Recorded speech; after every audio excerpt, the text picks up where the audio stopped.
What's up, y'all? TBrown31 here with JaboctheGreat once again. We're back with another episode of The Last Word. And today we got two videos for y'all. One will be reacting to Monday Night Football between the Eagles and the Chiefs, of course, Super Bowl rematch. This one did not disappoint, and the Eagles were able to get a comeback victory 21-17 against Kansas City. Yeah, it's a good game. It's another game between two top-tier teams that, doesn't end up becoming like a giant scoring fest, but it's a pretty good one all around. The Eagles fight back in the second half, and the Chiefs kind of continue this trend this season, which I wasn't even fully aware of. I saw posted everywhere at the end of this game, but they have just been really, really bad in the second half. Chiefs had a hard time scoring in the second half. That continued in this game. They put up 0. All 17 of their points were put up in the first half. And the Eagles were able to put up 14 in the second, come through and take the win. So Jalen Hurts went 14 for 22, 150 yards, no touchdowns in the air for him, threw a pick as well. On the ground, though, decently efficient for his team. 12 rushes for 29 yards isn't great, but he gets 2 touchdowns. You kind of expect Jalen Hurts to finish the game with a rushing touchdown, so definitely contributes for the Eagles there. DeAndre Swift has 12 carries as well for 76 yards and a touchdown. So a good day for Swift, kind of getting back into that role as the number one guy over there. Devontae Smith leads in the air for the Eagles with 99 yards, but there was no touchdown in the air. DeAndre Swift was the next one in line. Jalen Hurts does fumble, but it doesn't end up becoming recovered by the Chiefs, so there's no big issue there. And Kevin Byard is able to pick off Patrick Mahomes. For the Chiefs, Patrick Mahomes throws a lot more than Jalen Hurts, 24 for 43, so he has more completions than Jalen had attempts, but not that many more yards. Finishes with 177 yards on 10 more, so 22 more yards on 10 more completions for Patrick Mahomes. Rough day for his receiving room. I wouldn't put a lot of this onto Patrick personally, but we'll get into the Chiefs receiver woes, I'm sure. He goes 2-1 on his touchdown and interception ratio, and actually finishes with more rushing yards than Jalen Hurts in this one with 38. Isaiah Pacheco would lead the Chiefs on the ground with 89 yards, but there's no touchdowns on the ground for the Chiefs in this one. Justin Watson led in the air with 53 yards. Travis Kelce just behind him with 44. Rashee Rice behind him with 42. It'd be Watson and Kelce that came down with the touchdowns. So yeah, and then Travis Kelce would also fumble, and this one would be lost. It would go to the Eagles, and L'Jarius Sneed picked off Jalen Hurts, and then got stripped by AJ Brown, but it didn't stand.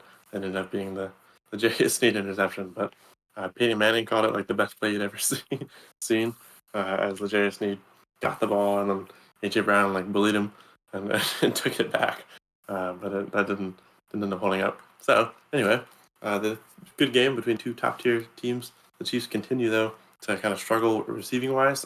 Massive drop by Marquez Valdes-Scantling at the end of the game. I think 26 drops in total.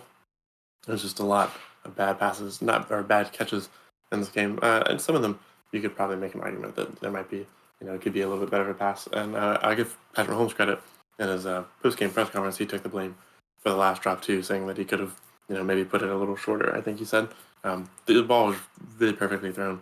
I think that he's just being humble and a good leader. But yeah, Eagles come out and stay resilient. Down 10 in the first half, come out, score 14 in the second half, hold the Chiefs to 0 in the second half, and get a 21-17 win to improve to 9-1. Best team in the league remains so. I don't really care what Patrick Mahomes said in the press conference. Like any quarterback with a half decent brain would understand to say something like that. Now, obviously, Patrick is a great leader, humble guy, nice guy, but I mean, any quarterback is not going to throw his receiver under the bus, and if he does, he's not going to be quarterback for much longer. So that's not really surprising. Let's just be frank. The Chiefs first half, it wasn't amazing in the first half, but the thing that really stood out for me was, the defense, of course, first half pretty good outside of the one touchdown for the Eagles, that one touchdown drive. They pretty much got blanked the entire first half. 3-and-out first drive. The third drive was that pick. Then the next drive was a punt, and the next drive another 3-and-out. So literally nothing for them. Basically the entire half, they couldn't get anything going.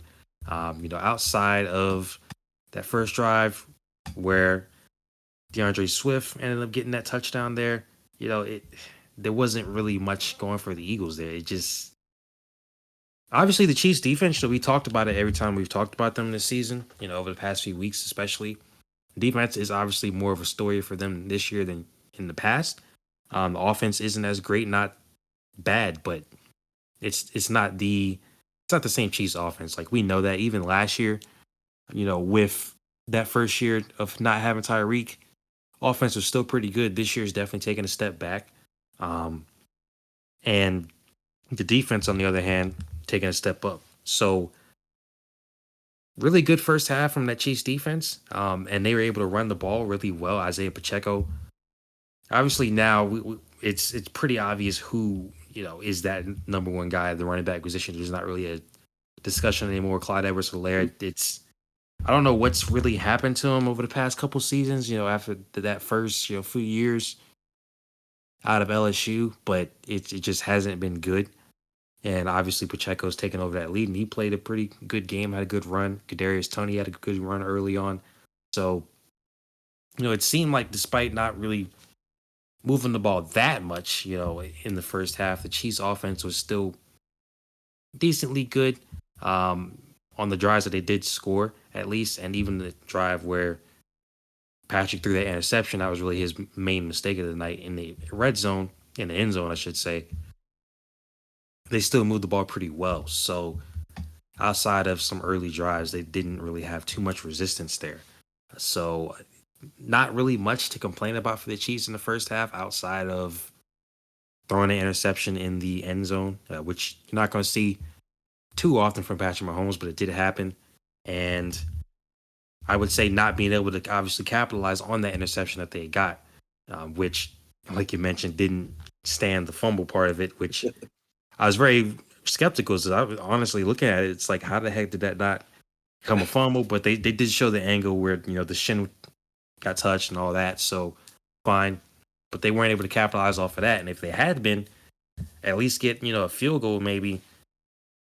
If it's not 17-7, it's 20-7 going into half. And even with the Eagles getting the ball first, they would have a major advantage there.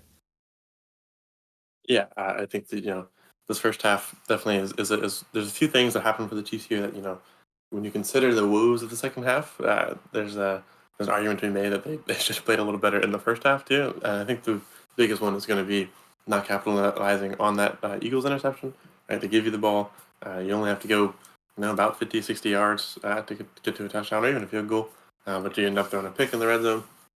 Now the next few drives, the Eagles would go 4 and out, and then the the Chiefs would then score a touchdown and make it 14-7. Eagles would 3 and out, and then Chiefs would get a field goal to make it 17-7. But I mean, it could be drastically different if you come up with a score there, especially if it ends up being a touchdown. If that happens and the game goes exactly as it went for the rest of the game, you come out with a win in this game. Field goal, everything goes the same way. You lose by 1. But like Terrence said, you can't really underestimate the fact of like how many points you're working with and kind of the drive of the other team.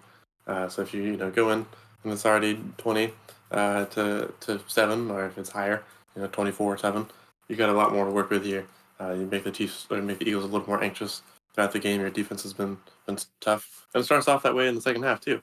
Both these teams do a whole lot of nothing to start off the game after halftime. Punt, punt, punt, punt.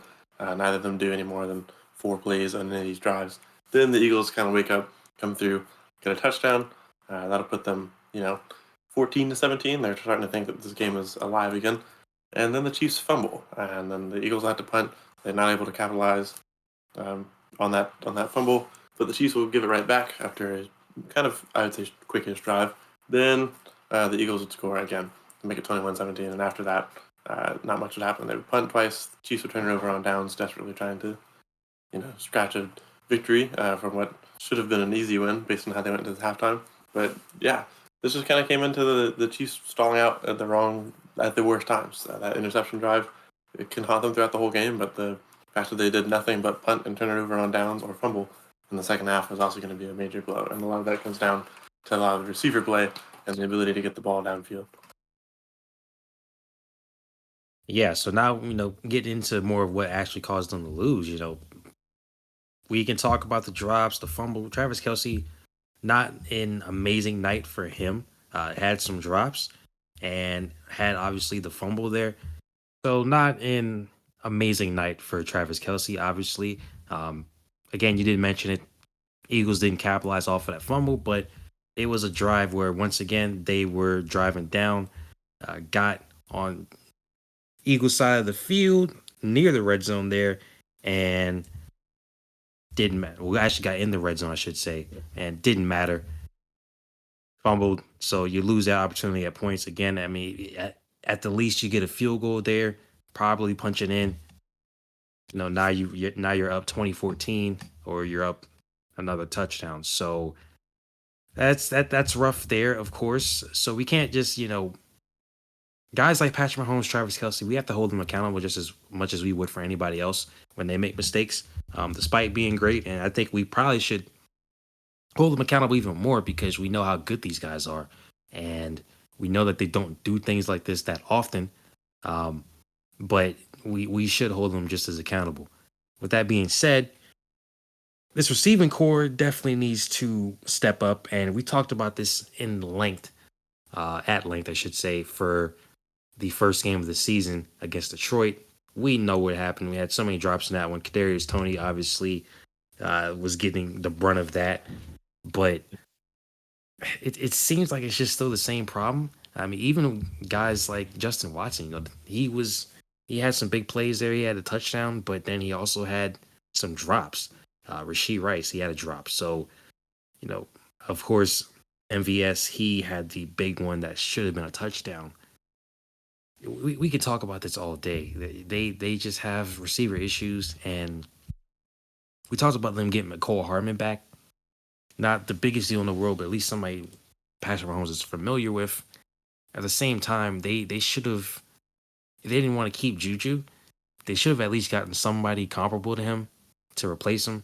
Because they're only going to go but so far. Like if Travis Kelsey isn't having a great game, and these guys don't step up, they're going to have issues.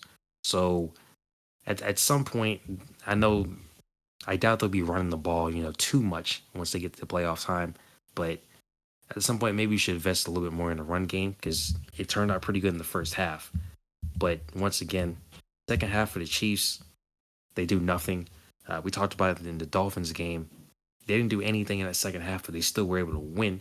Uh, Despite that, at the end, this one they couldn't do the same thing. So now, unfortunately for them, they're dropped to the 2 seed, and of course, 2 seeds no longer get buys. So they definitely want to try to figure things out if they want to get another home field advantage in the playoffs.